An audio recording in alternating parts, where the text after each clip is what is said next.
Welcome back to the Motherhood Collective Co. We are recording after bedtime right now, so we've never done this before. It's very late in the day. It's kind of nice. I'm really tired. I'm really tired, but I'm also really tired in the morning. Yeah. So I prefer a night tired over a morning tired. Yeah, I'm because the opposite. bed is soon. Yeah, the mental okay, I get this done, go to sleep. Whereas when you're tired in the morning, you're just like, how many more cups of coffee do I need to be okay? And will that work? Am I dehydrated? Do I need a nap? Can I take a nap today? So anyways, today we're talking about one of my favorite things in the whole world. Bed sharing, Bed co-sleeping. sharing. Yes. Whatever you want to call it. We've kind of moved from the term co-sleeping to bed sharing, I think, in the co-sleeping community because I think it's a little less taboo. Well, co-sleeping is more inclusive. It could be a bassinet. A bassinet or even a crib in your room, whereas bed sharing is your child is in your bed with you. So I'm really excited about this. I feel like there's a lot of misinformation surrounding bed sharing, and there's a lot of fear surrounding bed sharing. Yeah. And honestly, it was a complete game changer for me as a mom. Me too.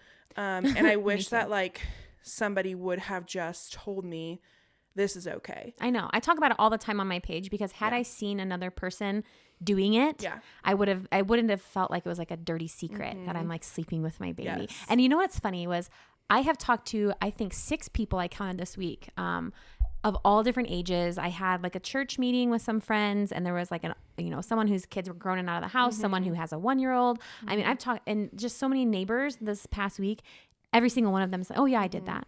Oh yeah, I did that. Even if it wasn't for a long time, they're like, yeah, I did that. And what is so funny is I think it's something like 75% of people who are bed sharing with their infants did not originally plan to. I didn't. And with so Noah. I feel like that has always been my passion behind sharing about bed sharing is, okay, so even if you're pregnant right now and you're like, I would never do that. I would never do that. It's there's actually a really good chance that you might end up still doing that. Yeah. And so why not spend the time educating how to do it safely and properly over fear mongering these moms so that they don't have to go to their pediatrician or their friends and lie and be like, yeah, baby's in their crib when they're not. Yeah. Let me read you a stat real quick, because if you're somebody who's I don't know if I want to listen to this episode, I want you to listen to this. This is from, she's Happy Co-Sleeper on Instagram, so I'm not taking credit for this. And she cites her sources on there. I'm not doing it, so you can go look at it if you want to.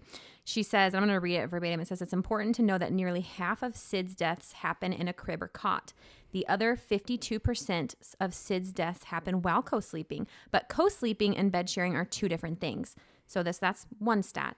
The next stat is 60% of SIDS cases while co-sleeping are when the co-sleeping is unplanned. Yeah. 92% of those cases involve hazardous situations like accidentally falling asleep on a sofa, a recliner, chaotic bed sharing with siblings and heavy covers, etc. And then she goes on to say how many of these cases are actually happening in an actual prepared bed sharing bed with a healthy full-term baby and parents who planned on bed sharing or at least had education beforehand. And eliminated all possible hazards. And then she says probably less than the crib deaths that nobody blames the crib for. Yeah. And that just that is one of my favorite posts I've ever read, because it gives solid statistics of how safe this actually is. And then you can go on to read so many books, which I have a book that I think everybody should read. We can talk about later, but there are so many statistics that talk about how co-sleeping reduces your risk of SIDS. Yeah, bed sharing 1,000% reduces the risk of SIDS. And that is due to increased maternal or paternal, I guess, sometimes. Is it paternal? No, because you have to it's mostly maternal monitoring. I would say a lot of times what people will say is oh, I just can't co-sleep because I'm such a heavy sleeper. I sleep through a fire alarm. Okay, don't bed share. If you would not wake up to the sound of your newborn cooing or crying, or you're worried about rolling on top of them, or it's something that strikes fear in you, then don't bed share. Yeah, don't do it. This is for people who need the proper education and the tools to be because they have this yearning in their heart to for their baby to stay close while they're sleeping, and they just need that okay, so under what circumstances is this okay? Yeah. And what you just said, it's okay, healthy full-term baby, nursing baby. Mm-hmm. Yeah, they have to be sober breastfeeding. Parents. 100% sober parents. Not I only drink one glass of wine at dinner. No smoking, no drinking, no weird sleeping drugs or anything that would impair your body's ability and capability to wake if your baby needed you. I'll say I'm a very deep sleeper when I'm not bed sharing. Like a train could come through our house and I wouldn't wake up. Brady, in fact, is the one that wakes up with Noah, like when I'm not bed sharing with my baby, because what happens, bed sharing has the way that humans have slept with their babies since the dawn of time. Yes. Okay. And in most countries, in every other country, in every other country, that's still a thing. And we are biologically programmed to be a light sleeper. Well, it starts while we're pregnant. You'll notice like your cortisol levels will be higher and smaller things will wake you up towards the end of your pregnancy. And that continues on. For my birthday, my husband actually got me an Apple Watch and I've been wearing it to sleep so I could see my sleep patterns. And it's so interesting because I'll go to sleep at night and I'll remember maybe like one time waking up because Lily was stirring and I needed to feed her. So I would just like be awake for 3 minutes is what my clock says. I'm awake for 3 minutes. I put my boob in her mouth and we're both back asleep.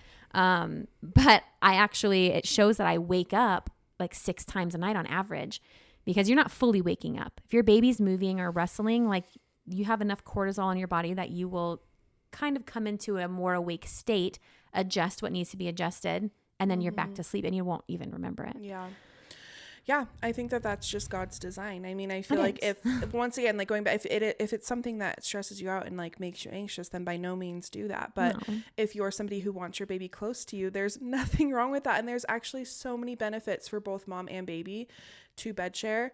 And we can get into that in a little bit. But I think just like going over what it takes to have a safe sleep environment, aside from being sober and not having a full-term baby, having a nursing baby, like you don't want to have, like you had mentioned, some really elaborate fluffy bedding. Yes. So you don't want your baby sinking into the depths of your bed. Like you need a flat sheet. Yes. You need a more firm bed. I wouldn't no water beds, no massive pillow tops. We have a pillow top, but it's not insane. You don't want to have you see babies or beds with bed rails. I wouldn't suggest that. Anything where a baby can get stuck in a crack. Yeah. So like a headboard. We don't have a headboard on our bed rail. Also, it's kind of nice to have a bed that's a little lower to the ground. We have like a 6-inch platform. So if for whatever reason she did fall, it wouldn't be super detrimental. The other thing, you are a non-smoker. You cannot be smoking. You should have like a healthier BMI, because if there's a lot of, and what I mean by that is like, well, there's babies who have suffocated. Their mom wakes up to feed them. Yeah. And say they have super huge boobs. Yeah. So one of my friends just texted me and she was like, I don't think I can bed share because my boobs aren't big enough. I can't side lay because they're not, and it's like that is a thing. But then also having too big of boobs or too much like excess weight. Yes, excess weight. That's what I was looking. There have been cases of your baby ends up suffocating. Yeah. Under. So you need to have a healthy BMI. Yeah. Now we're not talking about like post-pregnancy weight. No. That's not what we're talking about here. No. So that is another thing, is make sure that you're healthy. I'm trying to think of what else I was reading. So this is one of the things is you're not supposed to have pets in your bed. Yes, no pets. And no big siblings unless you're in the proper position. Yeah. So establishing those boundaries with the other people or pets in your house of like, this is where the baby sleeps. You are not allowed to sleep here. Also, when we first brought Sunny home, we had always let our dog sleep in bed with us. So that was a new thing for them. But we started off with this, there are bed sharing bassinets that you can get that are 4 inches tall, mesh around the sides. And it just was initially there to establish a boundary with the dogs of this is where the baby sleeps. So you sleep at the foot of the bed or off the bed. Yeah. And since then, we're 3 years into this and we can talk about our individual journeys with bed sharing, but Sunny still bed shares most of the time. And the dogs have never, from day one, since we started that boundary with the bassinet, we're like, nope, you can't come up here. Yeah. And then they just, and we're going to be talking about the things that the books tell us and these strict safety rules. Yeah. Not saying that we follow them 100%, but we know it all safe. Comes back once, everything that we always say, it all comes back to your own intuition and what you feel like is important and not important in your situation. I was one of those people who never would have thought that I would have been bed sharing when I was pregnant. And due to having a traumatic birth and my baby being taken away from me without my consent, and I wasn't able to hold her and I didn't know where she went, I think our bond, if I'm honest, initially started off rocky, trauma bonded of like, I need to be with her because how dare you take her away from me. That was the worst time. And I just carried her for 10 months. I would rather have her right next to me when I wake up in the middle of the night than not know where she is.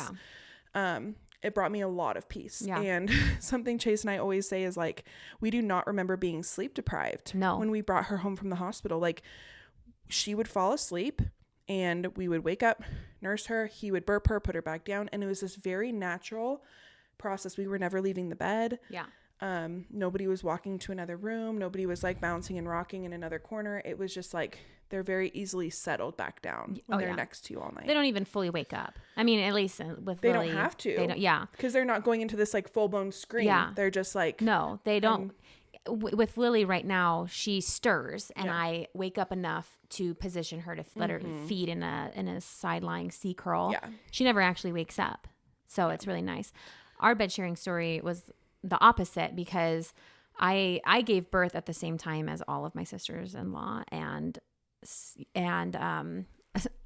one or two of them had very strong opinions about co-sleeping. As a lot of people do. Yeah. And it was like, we were all talking about, well, where are you going to put your baby? And they're like, oh, don't bed share. Whatever you do not co-sleep. Like strong, hard line in the sand. So I'm like, oh, I better not do that. You know what I mean?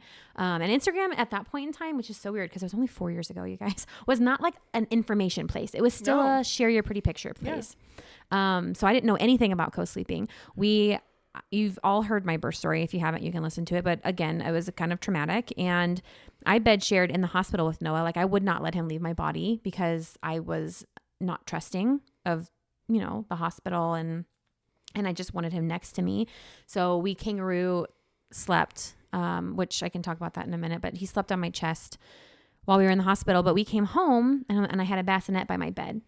And for the first 2 months, that went great because babies sleep really well the first few months of life.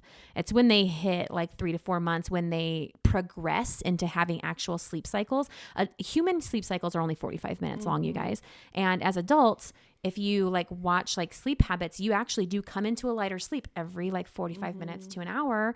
But your body now knows how to link those together. Infants don't have that yet. That's a neurological development thing that will come later in time. And that's what sleep training tries to do, is try to force that to come years ahead of when your baby's actually ready for that to happen.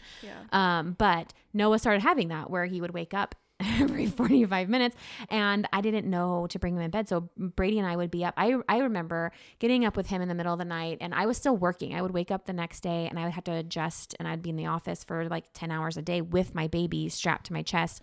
And I would just be sobbing because he would nurse to sleep and he was so comfy and cozy on my chest. And then I would set him down and he would cry and I would just sob and sob and sob. And this would happen 3 or 4 times a night. Brady would come on, get up with me, get the snacks and try to do everything that he could to help. It was just so miserable. And when he was around 4.5 months old, I remember in the mornings, it would be like he would wake up once in the middle of the night and it was a lot of crying and a lot of like, why aren't you going to sleep? I didn't really understand what was happening. But the early morning feed, I would just bring him in bed with me and I would go back to sleep. And I'm like, I kind of like this. This is kind of working.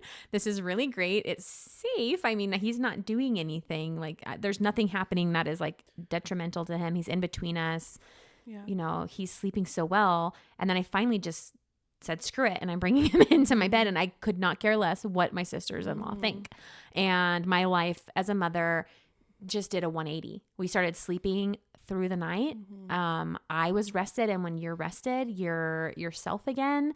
And things became it was just a much different trajectory than where I was at before. So we just started from the hospital with Lily. Like I didn't even, and I'm super open about it. You can judge me all you want, but that's what works for us. Well, I mean, that's the thing is like, I feel like there's 2 ways to go about it. Either you're bed sharing and you're lying about it, or you're bed sharing and you're telling people the truth about it.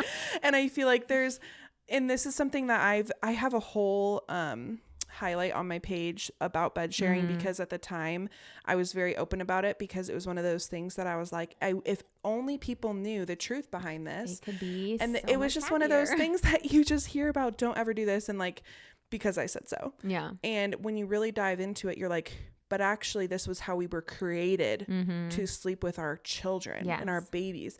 And America is so fixated on this separation of mom baby as soon as humanly possible. And like no other country values this independence like we do. We're a convenience country. Yeah. It's not convenient to people to have to bed share because then you have to be in bed with your child. Which is so funny because to me it's like the most convenient thing in the world. I agree. Don't know how people sleep train. But like big pharma, like business CEOs, that's what's not convenient because then your baby's dependent on you, right? Which they're supposed to be. You guys, your baby's supposed to be dependent on you. But then you have to breastfeed in order to co-share. Who's making money off of a breastfeeding, co-sleeping baby? Nobody. There's no like a diaper. Yeah, there's no cribs being bought, bassinets being bought, there's no monitors being bought, there's no formula being bought. There's a lot of like interest in creating the need for those things. Well, and it's also just like how fast paced our society is. It's like a lot of moms who are working have to go back 6 weeks postpartum. So they don't have the time to like slowly transition and figure this out. They're like, I got to get my baby sleeping without me as soon as possible. Yeah, because they're going to have to nap. Shift, or like they have to nap, or they might have to sleep at someone else's house. And it's like, that breaks my heart too, because and there's mixed research on like the long-term effects of bed sharing and attachment styles and attachment theories, and you can go down that rabbit trail all you want. I don't want to make anybody feel like if you don't bed share you're not going to have an attachment with your child. I don't believe that's true. I think there's a lot of ways that you can foster that in a healthy manner. But I will say, as an infant, the benefits of bed sharing are phenomenal. You help your baby to regulate their body temperature. You help your baby to regulate their breathing patterns.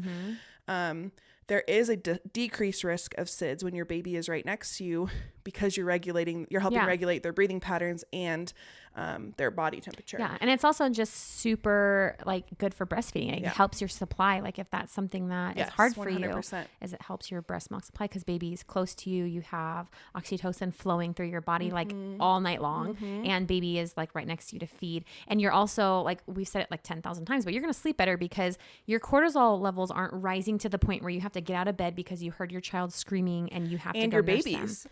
Yes. And your baby's cortisol levels aren't having to like go through the roof in order to get your attention like we talked about. They're just stirring a little bit and you're like, oh, I'm here. And it got to the point with Sunny where she would latch throughout the night and I wouldn't even know. She would put herself back to sleep. So I just remember it just being so... I 100% attribute bed sharing to the reason we were able to nurse for 2 years. And even then, like, weaning was...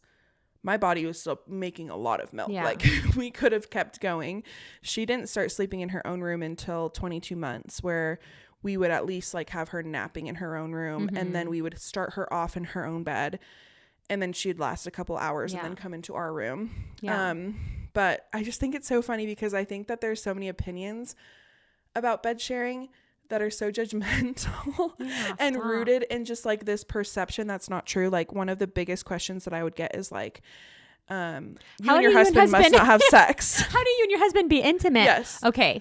It's like, you guys must not have sex. And I'm like, you must not know that we have a 3-story house with 4 bedrooms. And also my daughter is like going to sleep in her own bed. Yeah. If we're going to hang out or do whatever we want to do, there's multiple different places we can put her. Also, guess where Lily is right now, you guys. Lily, right now, it is like 9:00 at night. She's in her crib. Yeah. And guess what I'm going to do? And this is what I do every night. I mean, since she's been loving her room, I've been putting her down in there at night. I did this with Noah. I put him in his own bed. And then Brady and I had like our time together. And before I went to sleep, I just go get him and put him in bed. Yeah. Like that's all I did. It was so easy. I know.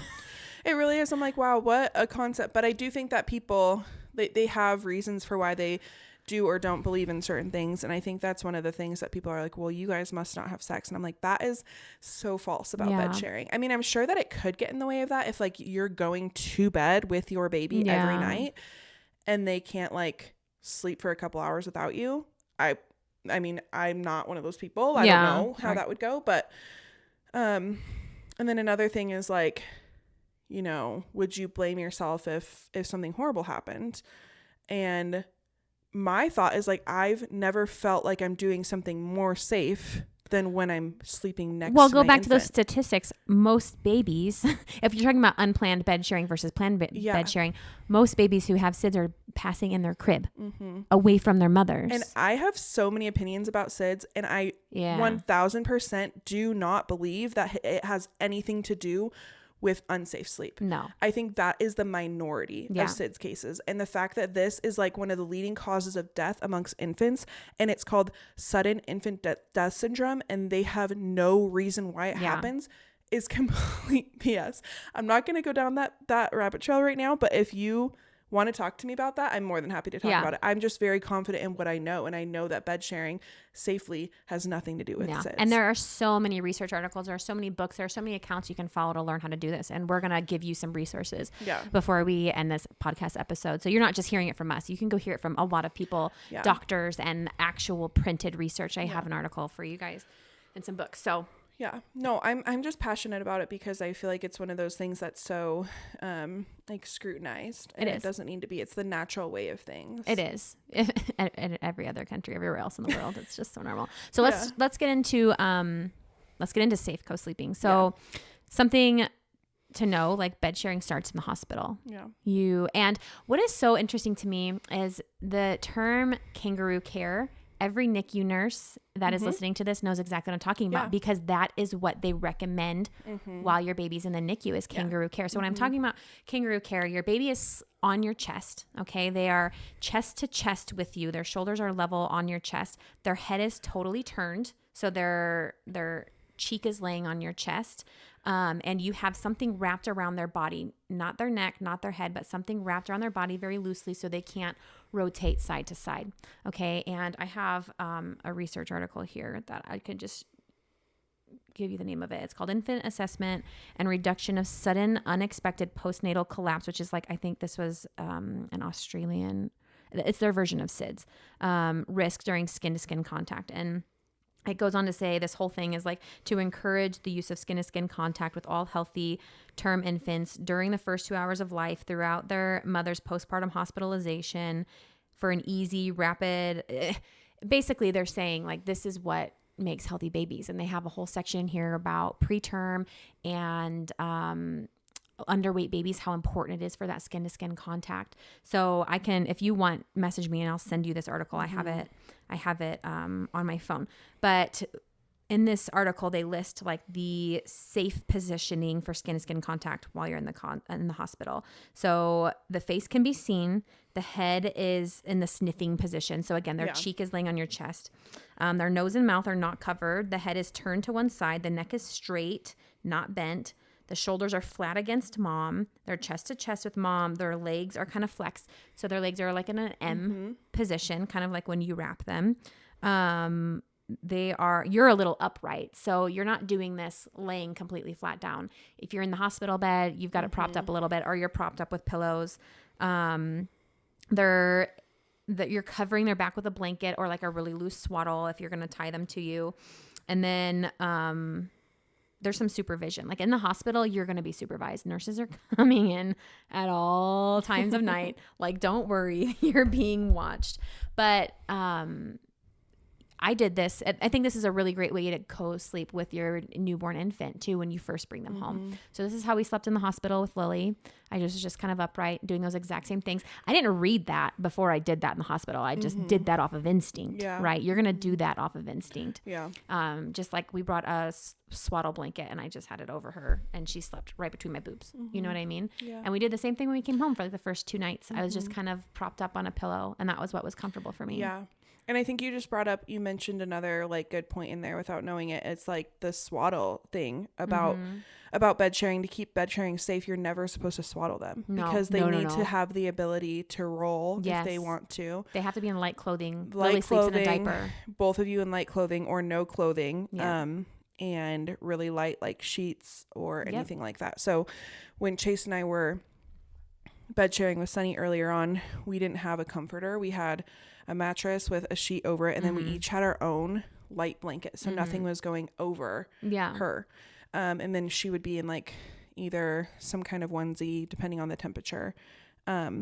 But that was, I think, another one of there's like a Safe Sleep 7. I have that. And I think we listed all of them. We have. I will like read but them swaddling all was together. Swaddling was you don't swaddle. And you like, just nothing that can restrict them. And also, this is like a fun experiment because you do love the Love Every packages. And the 3-month package, they give you like this little thin cloth and they tell you in there, like, put it over your baby's face and play peekaboo because your baby will swat it off.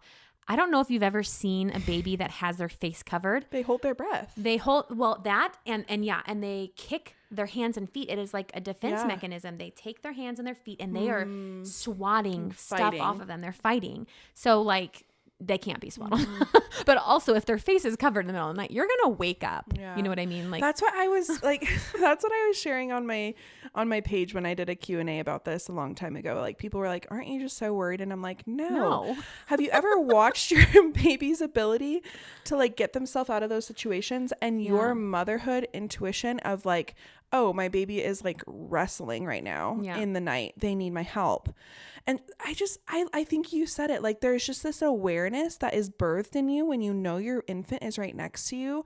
You're not just going to sleep through this stuff unless you're impaired, which is why they tell you not to be impaired. Yeah. Like if you have, a C-section, don't take the pain meds or don't co-sleep while you're on the pain meds because that can be dangerous. Now when we, I'm trying to remember, I know there was a night, I think the first night back, I took the pain meds. So we had Lily in a little co-sleeping bassinet in between us. And I made sure that she wasn't like right next to me. And I only took like the half dose. But then the next morning I was like, well, that wasn't worth it.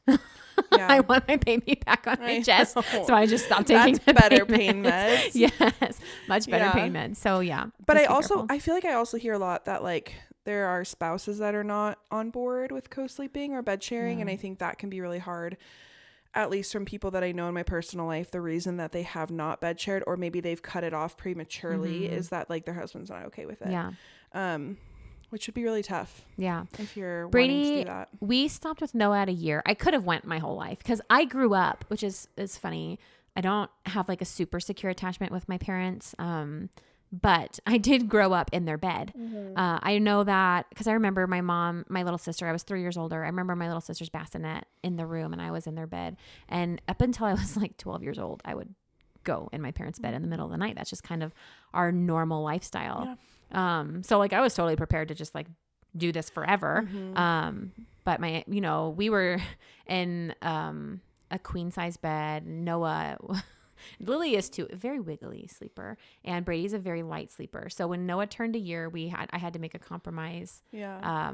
And it was okay though. Like I felt good about it, and we didn't sleep train him. We very gently helped him learn to sleep in his bed. It was a very easy transition, a very easy transition. The older they are, the more that they really they get it. 100%. And he is the most solid sleeper. Like right now, the other night, Brady walked into his room and he's like, watch this. And he's like, Noah, like right in his face, like making all this noise. I'm like, will you stop it? Like don't do it. He's like, no, he sleeps so deeply. So like if you are bed sharing and or whatever, like you're worried about like, what if this makes him a bad sleeper when he's older? It won't. Well, I think that's another myth is like my child will never be able to sleep independently, and that's not true at all. It's not. You're actually like setting them up to feel so secure when they're sleeping because they know that if they need something, it's going to be responded to immediately, and they're going to have the help that they need, and they're not on their own to cry it out or to figure it out. Lends itself to the easier transitions that you see. And I think that like that was one of the things that even surprised me is watching how easily she transitioned to sleeping independently for her naps, and then for the first stretch of sleep in the night, and it would be like an hour or two at first, and then she'd be in our bed, and then it was 4 hours, and then it was 6 hours, and now she just turned 3 last week, and some nights she sleeps in her bed all night. And like I find myself those nights around like 4:30 a.m. I'm like looking, I'm like, she's still not in here. Like, is she okay? Should I go check on her? And she'll just waddle in at sunrise and come snuggle for a few hours. But it's a lot of these things that you'll hear diverting you from bed sharing are myths. 100%. And even Lily right now, because I did her room. So if you follow us or if you follow me, you saw her room. And we spend a lot of time in there. I nurse her in there. Mm-hmm. We lay on the floor, all three of us, me and Noah and Lily, and we play in there. And it's just like really peaceful. And we've created like a really good vibe in there. Yeah. And Lily prefers to take naps in there at 3 months old, which that came out of left field. I just set her down in there one day just to see what she would do. She doesn't wake up upset. Yeah. You know what I mean? Like when she wakes up, I'll feed her to sleep. I'll rock her to sleep. I'll set her down in her crib. And when she wakes up, I just hear little noises. It's not like a startled like scream because she's terrified or because I set her down and she woke up and she wasn't attached to me. So I think that's also another myth was that they can never sleep independently. My 3-month-old is sleeping independently for naps right now. You know what I mean? And I think on the flip side, a myth about the cry it out method or sleep training is that when they finally turn the corner of they're not crying anymore, they've got it. They're secure. They learned how to self-soothe, all this stuff. But the truth behind that is that they actually just learned that their cries don't mean anything and that means like they can cry all they want and you're not going to come. Yeah. And so they've just stopped crying. Yeah. Because they know their needs aren't going to get met. Yeah. And that actually breaks my heart so much. And like you guys know us, we don't want to like judge you if that's what you end up doing, but I think that it's important to see the facts behind both things. I think Amanda and I are both equally passionate about like, let's just talk facts about both decisions and then you do what's best for you. 100%. But I think a lot of times there's one side of every decision that's pushed so heavily and the other one that's judged so heavily. And I get really passionate about like, let's talk about the pros and cons of both. And then you can go forward with an educated decision instead of just assuming that the decision you're making is the right one and the only one. Yeah. Like don't judge other people. Like that's our whole motto. Right. Like, be kind to other moms and like just give grace to people. But I think you almost like sometimes have to be defensive about bed sharing because you were told. I had this reel go viral on my page. And here I am posting this reel thinking it's just like truly the most innocent, precious thing in the entire world. And it's just this video. We've never had a baby monitor of any sort. We had like I got sent this dog camera for free. It's called the Furbo. And there were times when Sunny would sleep, like she would nap in our bed. And because it was such a big bed, I would be like, I mean, I don't think she could roll off, but like I want to set the Furbo up and watch her. So it's a dog camera. And I set it up one day for her nap, forgot it was there, went to bed with it. And so all night we're being like recorded and I didn't really know it until the next morning. I had all these notifications from Furbo. So then I'm going through each video and I come across this video that just melted my heart. Sunny wakes up in the night. She's probably like 15, 16 months old. And she has her eyes mostly closed and she's patting around with her hand to try to find me. And she found my shoulder and then she just snuggles up right next to me again and she falls back asleep. And I'm like, this is the cutest thing in the whole world. Yeah. And so I posted it and I'm like, this is my favorite part of bed sharing is like, you know, like I'm her safe place. She just needs to wake up, find me, and she's good. Well, that went very viral. And what's interesting is I think the majority of the people who were engaging with this video are in support of bed sharing or were older women saying, I did that. I miss those days. It goes by too fast, all this stuff. But there were some really savage and hurtful comments on there that were insinuating I'm doing something that could kill my daughter. And I think that is where the defensiveness lies. Yeah. Is like, if this was not so polarizing and so judged and so like assumed that if I'm doing this, I'm putting her life at risk, I think we wouldn't have to feel like we have to like educate constantly so defend much. It, yeah. You know, but that is what it is. It is. Yep. I agree. I've never had a bad experience with telling people I co-sleep. I'm sure, you know, we're going to be sharing these reels. I'm sure we'll get lots. Actually, just like, let's sign up for that right now. Plan on it. Drop your opinion in the comments about how, no, I even recently was getting my hair done. Oh gosh. Yeah. I told you this because I got my hair done. Amanda and I have both been looking for somebody who's like really good with hair. So if you are one of those people, let us know. We're still searching. I tried someone new. Yeah. And I had told her that we co-slept. It was just, I don't know how it got brought up. And she was so like outwardly rude about it that I was like, I'm not coming back here. Like that was it was so aggressive and judgmental that I was just feeling so just belittled. And I feel like when you make somebody feel like they just don't know what they're doing without even asking like a question, I think that's what I would encourage people to do, is like get curious. Like before you judge, ask a question. Yeah. So if the reason that we started bed sharing was rooted in a very deeply traumatic experience, ask about that. Yeah. Ask about how that evolved. Ask about where we educated ourselves beyond that. And there's always like a reason for why people do what they do. And I just think so much grace could overflow from that if we could just start there. And just the misinformation on bed sharing in general. Like the amount of dangerous, like you see on the news, a baby died from bed sharing. It's probably because their smoking father fell asleep with them on the couch. Yeah. It's not because of a mother who spent time and intention preparing a safe place for their baby to sleep.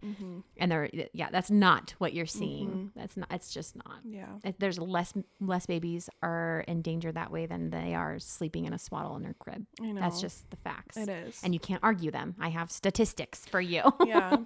And at least the personal stories that I know of babies that have died from SIDS and heartbreaking, horrible stories are the mom walking into their nursery in the morning trying to wake them up in their crib and they're not waking up. And then I think I heard of one where they did get pinned between, they like rolled, like you said, into the headboard or something. It was like a cloth headboard. And then they were literally like pinned in between there. But do you know that the World Health Organization, so we have two governing, so interesting. This is so interesting. Governing like health organizations. In the United States, we have the Center for Disease Control, CDC. For like the entire world, so multiple countries outside of the United States, we have the World Health Organization. So the CDC has basically zero guidelines on how long your baby should be in your room. They basically just say, don't do it. SIDS, death, all of the things. America. Yes. The World Health Organization says, do not take your baby out of your room before 1 year.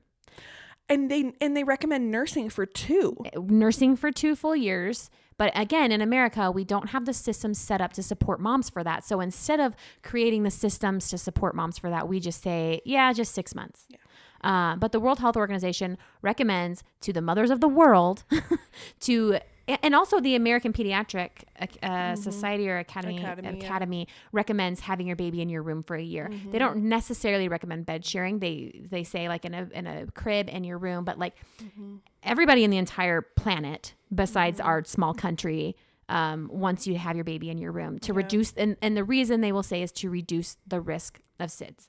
Because you are more attentive when your baby's in your room. You have higher levels of cortisol so that you wake up, you're responsive.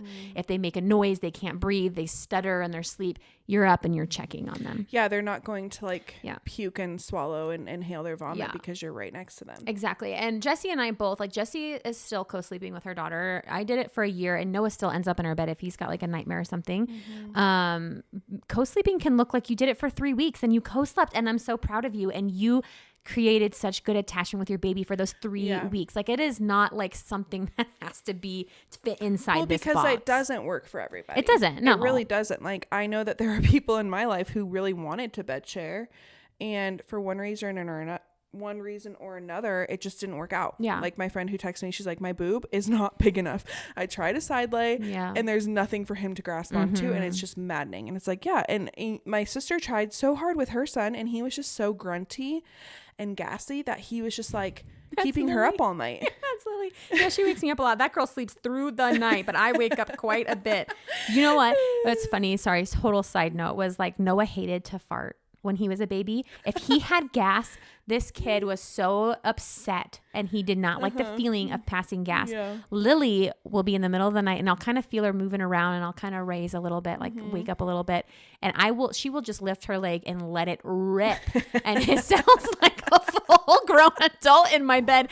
And then you hear her cute little, she's back to sleep. She's so relieved. It's so funny. I know. I feel like their poop and their farts are so loud when they're so little. I know. But yeah, no, bed sharing is not for everyone. And like I said, if you even did it for a couple of nights in the hospital, like be proud of yourself. That's a co-sleeping journey. And I think that is so great. So anything that you do that defies like the norm, it's just, you're so brave. The American norm. The American norm. Not the like evolutionary history of humankind norm. And like the norm with mammals aside from humans is just like, would you ever? Okay, so I was telling Amanda last night that Sunny and I stayed up probably way too late. We were on like TikTok live watching a puppy give birth. And I had that thought. I'm like, in what world would it be recommended that all those puppies now go and sleep in a separate area? Yeah. And then like every time one of them cries is the mom goes over there, feeds them, leaves them again. And I'm like, we wouldn't do that, just because if you know anything about that, like they need warmth, or they will die, so it's just stuff like that where you're like, well, with animals it just seems so natural, and with humans we're just like really overthinking things. But so my major in college, I was a pre-med, and I was research biology with like, I did a lot of studying. I went to a Christian college, and part of biology is like evolution, right? So I studied a lot with this professor who had this amazing, it was like a balance between science and religion. Like, why can't these both exist at the same time? Yeah, totally. And I just always had this I have a love for biology, but we are carry mammals. So our babies are born so immature, right? And what is another baby that that does that? Like a kangaroo. A kangaroo's baby is born without limbs, without eyes, and they're just in their little pouch with them all the time. But primates, humans, kangaroos, like marsupials, we're all carry mammals. So you have to carry your baby around with you all day long. I mean, we've come up with a lot of devices that cause a lot of issues, like the bumbos, the bouncers, the swings, things that can cause some developmental issues with your babies. But we're carry babies, keep your baby with you all the time. That is just where we've been since the dawn of humankind. It's just what it is. So we've only started to change that really within the last 60 to 70 years in the United States with the boom of the like industrial revolution, when women started going to work is when there was this a fixation changed. On independence. There was, yes. We had, what's that girl's name with the muscle? the feminist icon. What is it? I don't know. I want to call her like Sailor Sally or something. But during the Great Depression, when they were trying to get the women to come into the factory so they could make weapons for the men who were overseas, and women had to like be the men of the household. That is literally when this fixation on formula and co-sleeping and back then it was like you were told like your baby's trying to manipulate you. Do not coddle them when they cry. Stuff like that. Like just that's where this is all birthed. And this is kind of the last thing our society's holding on to is this weird thing with sleep. I was reading an article, or not an article, it was like a Facebook carousel, and it was like, if we treated other milestones like we treated sleep, like, oh, you only walked 3 steps, you didn't walk all the way across the hallway, that's a fail. Oh, you went poop on the potty 4 times today, and you didn't know you have a streak of poop left on your bum. Right. Like, you fail. Like there was just so many funny things. Like you ate most of the dinner on your plate, you still have a carrot left. Fail. That doesn't count as a meal. Oh my gosh, it's so true though. It is like this weird thing. And I feel like that's part of it too. Like if any of this feels overwhelming to you, it's just like, you don't need to have a plan.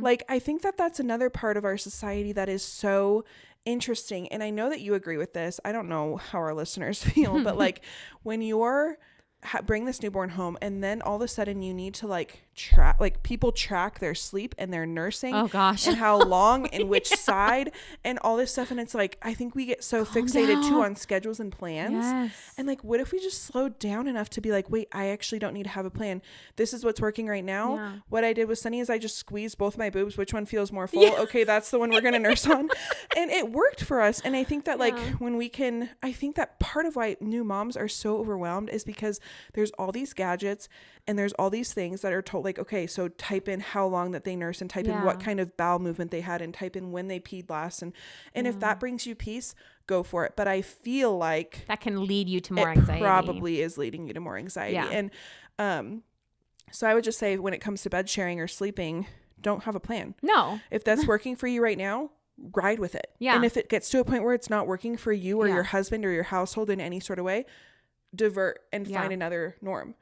But I think we can get really overwhelmed when we're like, okay, so, you know, because I had people being like, okay, so she's sleeping in your bed, she's like 2 months old, what are you gonna do when you have another baby? I don't know, that's like 4 years from now. Like, Let me tell you something really quick. First of all, that's not happening anytime soon. Second of all, I'm sure the Lord will give me some more wisdom on how to navigate that new season of my life, and we can figure it out. Well, I was just talking to a new mom today. She was posting, she's got like a big following, and she was posting, but people are asking us about our plan with co-sleeping, with feeding, with nursing, with work. She's like, I don't know. Yeah. You know what I mean? Like, I don't know. This is what we're doing right now. And then I'm going to let her kind of lead it. That's okay. And I messaged her and I was like, babies do what babies want to do. And either you're going to ride with it or you're going to hit walls of frustration and tension. Yeah. And it's not going to be fun. That's what I did for the first 4 months of Noah's life was I just ran myself into a wall every night. Well, and let's just like take a step back and look at humanity as a whole, because I think this is another thing that frustrates me about bed sharing and infant sleep in general. Okay. Clearly we started a whole like thing here, but I feel like we have these expectations on these tiny little brand new humans that we would never hold ourselves to those same expectations. Yeah. Okay. So you can't have any comfort items when you go to sleep. You can't have any sort of routine that you cling to that or you become too dependent on. You can't have any, whatever it is. Let me tell you, here we are being like, I need my silk pillowcase and my lavender oil, my and my special, and my dog, and I need a bedtime story, or I need some kind of white noise. Like, I need to pray. I need are you kidding me? But the baby who just got here a couple months ago, who had every single need they ever had fulfilled, they never the were entirety hungry, of their they were existence. Never tired. They were never. Now all of a sudden, like, God forbid, they're cold. Yeah. Or like you read those like viral posts about like it's 4 a.m. and I just woke up and it's dark. Breaks my heart. It makes me cry. My legs are cold and like my belly hurts and where's my mom? Oh. Like you just bawl your eyes out. Or like how many times a night do you wake up just to get a drink of water? Because I probably do that like 4 times a night, even when I'm not pregnant. I just want to drink water when I'm sleeping. So, but they don't need anything. Yeah. Okay, let me say this really close to my mic.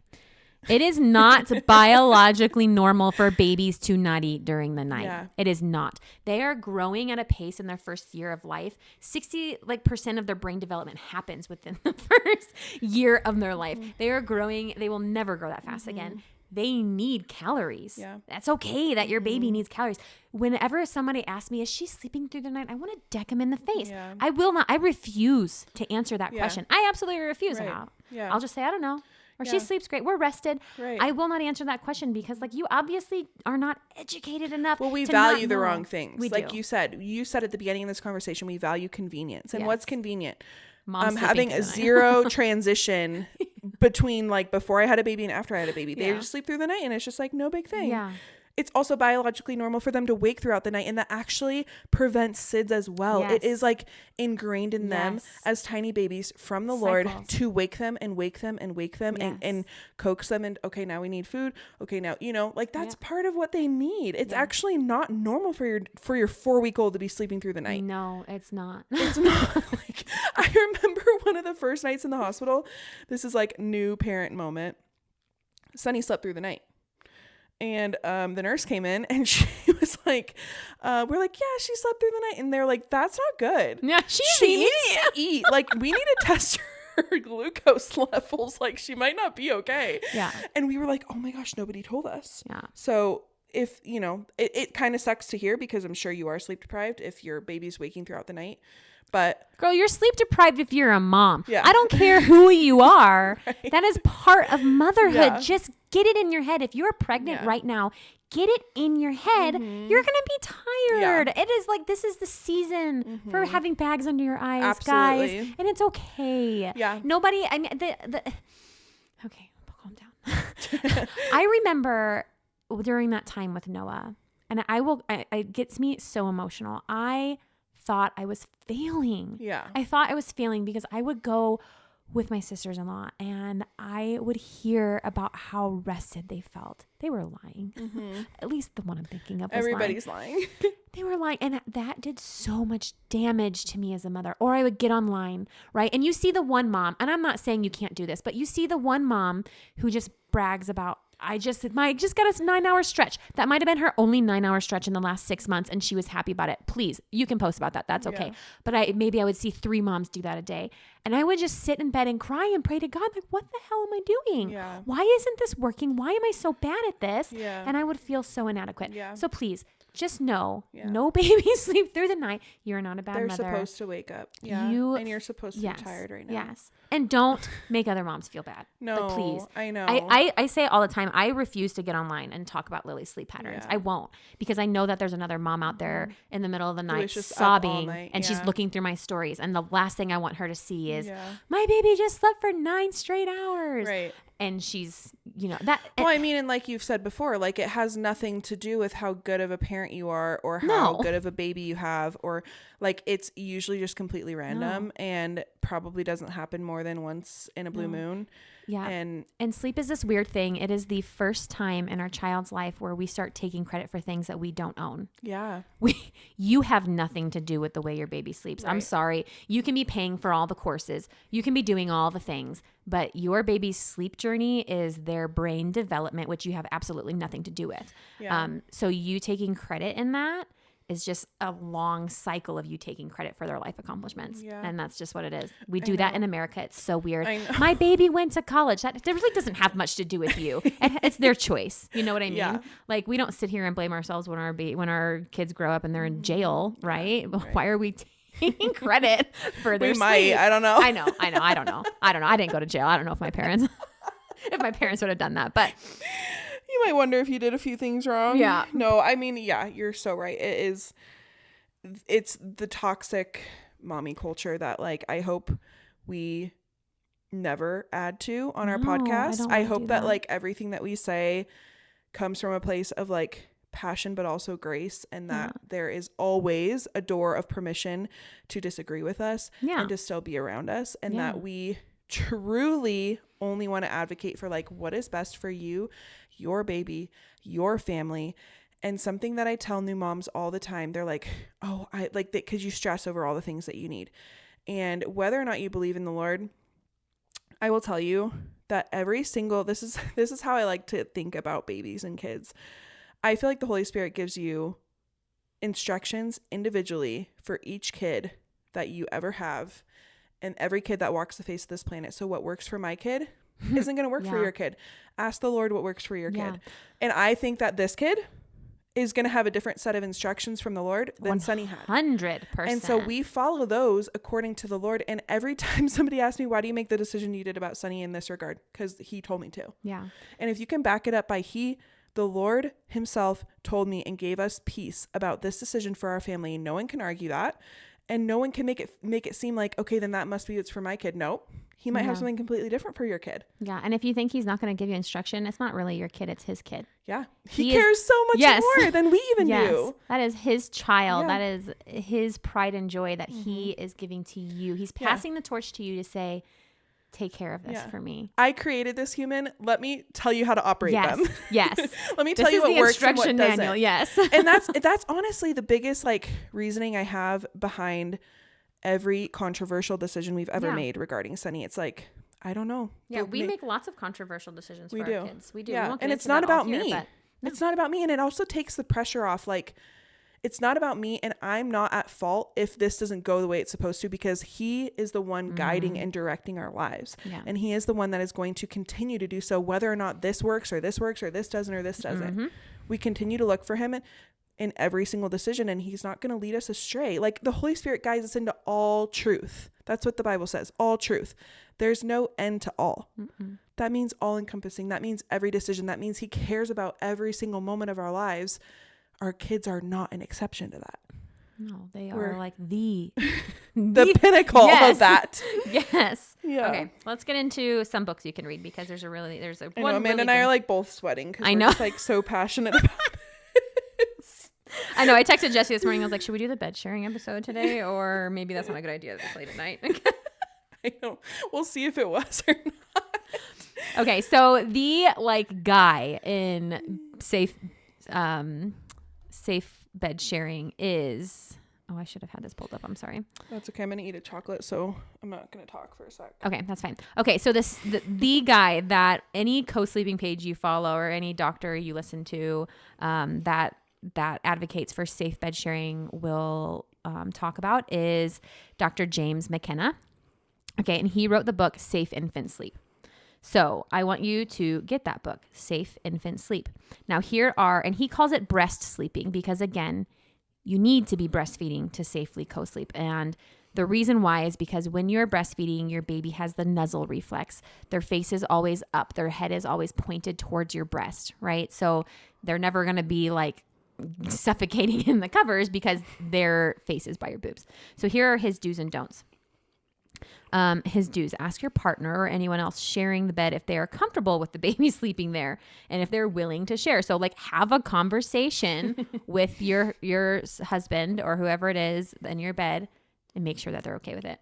Make sure that your baby is sleeping on a clean, firm, non-quilted surface with plenty of space for all the occupants. We have a king size bed. So we have a big enough bed where Lily can sleep in the middle, or for the first few months, she can sleep on the outside. I almost think anything less than a king would be too small. We did with a queen and it was fine. It was? Okay. It was fine. Tie up your long hair in a bun, or any style that will not be able to wrap around the infant. And I think this too, because like my hair, especially postpartum, gosh, you shed so much. I don't want it wrapping around her fingers. Mm-hmm. So I wear a silk bonnet on my head, which I've done my whole, like, I do too. All of my, late 20s, early 30s. It's for the health of my hair, but it just works out. How did we not know that about each other? I don't know. Yeah. Silk bonnet, silk pillowcase. We got it.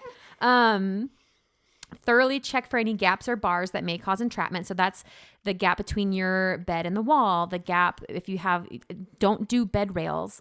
A lot of people, like if this is a fear for you, the Lord probably put it as a fear in your heart for a reason. Just put your bed on the floor, away from any walls. That's the safest thing. Mm-hmm. Keep pets out of the bedroom if they are able to climb onto the bed. Provide a smoke-free environment for your baby. Do not let anyone who smokes sleep in your bed. Place your baby on his or her back to sleep. So when babies are in the breastfeeding at night, they're probably on their side and they'll roll over on their back. Like you're not going to have a baby that rolls over onto their front. But just kind of make sure practice that way. Place your baby between the breast sleeping mother and the edge of the bed. So before they can roll, they should be on the edge of the bed. You should be in the middle. Oh, interesting. I didn't actually know that. Yeah. I never did that with Noah because he didn't start sleeping with me until he could roll. But with Lily, even now, she's still on the edge of the, well, she's not really even on the edge. It feels so much safer to have them in the middle. Well, with King, I'm like butted up against Brady, basically. We're cuddling. Oh, he's like so behind me. She has more space than just like what I'm picturing. She's basically in the same spot she would be as if I was on the edge of the bed. I see. Okay. But she's not between. So it leaves less room because I'm the one with the higher cortisol levels. I'm the one that wakes up. It leaves less room for dad to be involved before they can roll. Like involved in like rolling over on them. Yeah. And then assess your ability to respond to your baby throughout the night. So here's his don'ts, and that's going to kind of go into that last thing I said. Do not breast sleep if you and your partner smoke. We've said it like 6 times. Just don't do it. Don't breast sleep if anybody sharing the bed has consumed any sedatives, medications, alcohol, marijuana, or any substance that causes altered consciousness or marked down drowsiness. I'm even talking like a dose of melatonin. Just don't do it. Don't breast sleep if anyone sharing the bed, especially the breast sleeping mother, is ill or tired to the point where it'd be difficult to respond to the baby. So you need to assess yourself. Yeah, even like if you're overly exhausted. Yeah, if you are so exhausted that you feel you're groggy, like maybe put the baby in the bassinet and wake up with them in the night. It's not going to hurt your attachment if you had to do that a couple of nights. Yeah. Do not breast sleep if the parent is obese unless he or she feels confident that the mattress is stiff enough to compensate for the greater weight differential. So this is talking about... So that makes sense because your baby would roll into Exactly. you. If you're heavy enough to where the bed is dipping, the baby's it would roll. So that's not safe. Yeah. Do not allow older siblings who do not understand the risks of suffocation to sleep in the same bed with infants less than 1 year old. So they're saying once your baby's a year, that's when they, even America says start giving them blankets and pillows. Like anybody can sleep in your bed at that point. Yeah. Don't breast sleep if pets are able to climb into bed. It's kind of redundant, but it's important to be redundant. Don't use thick bedding and don't allow anything to cover the head or face of the baby. Sheets and blankets should be porous, preferably cotton. In cold weather, use layers of thin bedding rather than a big heavy blanket. Yep.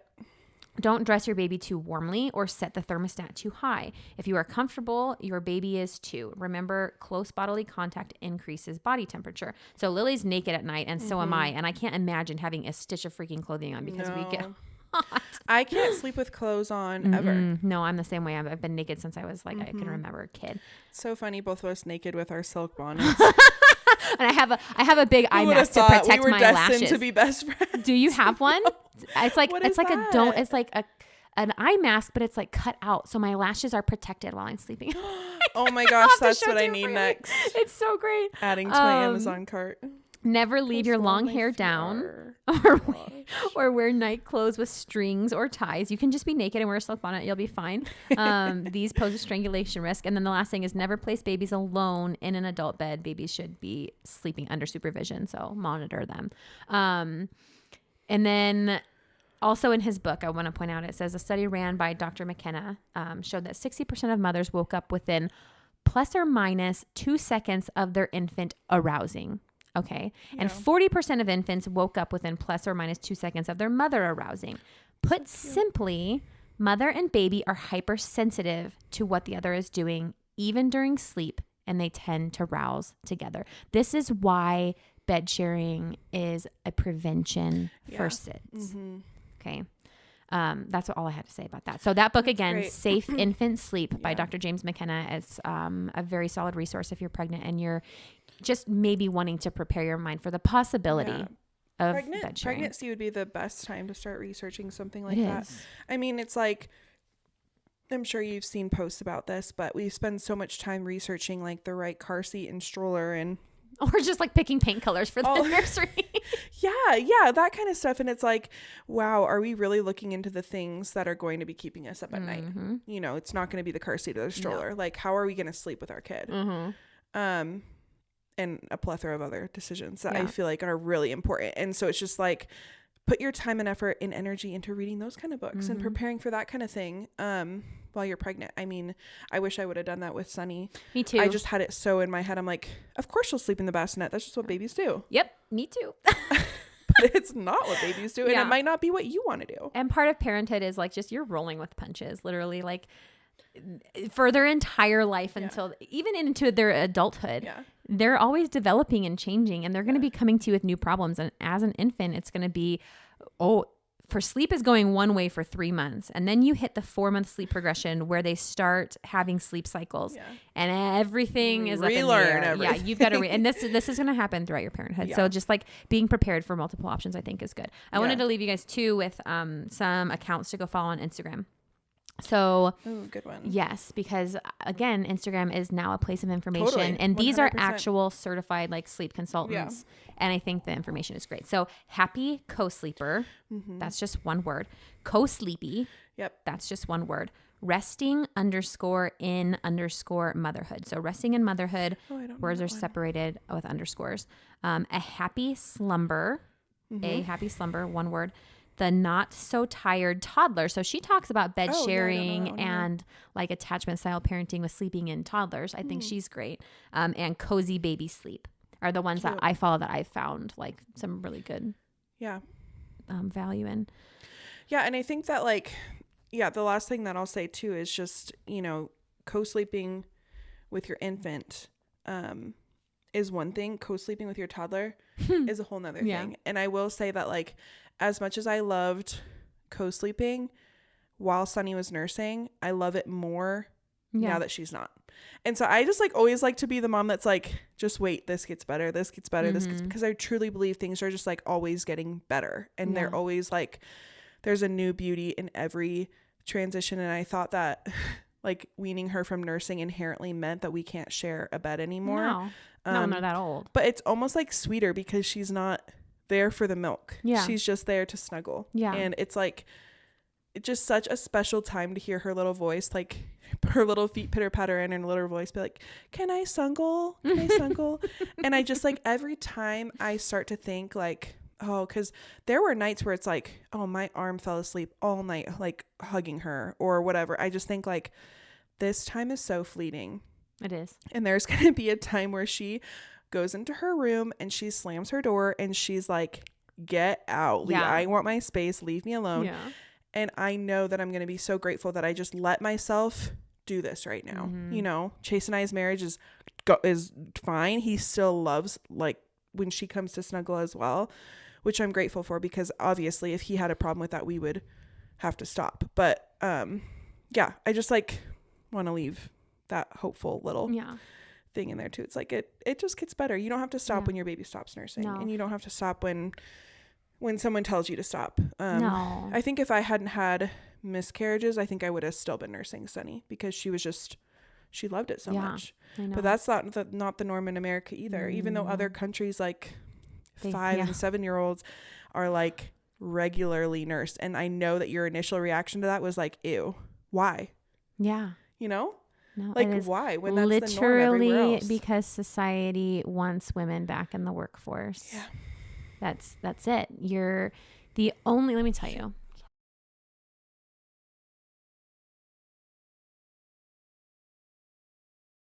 The only place you are not replaceable as a woman is your home. Your job could fire you tomorrow and hire somebody the next day. Yeah. You are not replaceable as a mother. And that holds a power that I think that make people feel anxious and scared. Honestly, I do.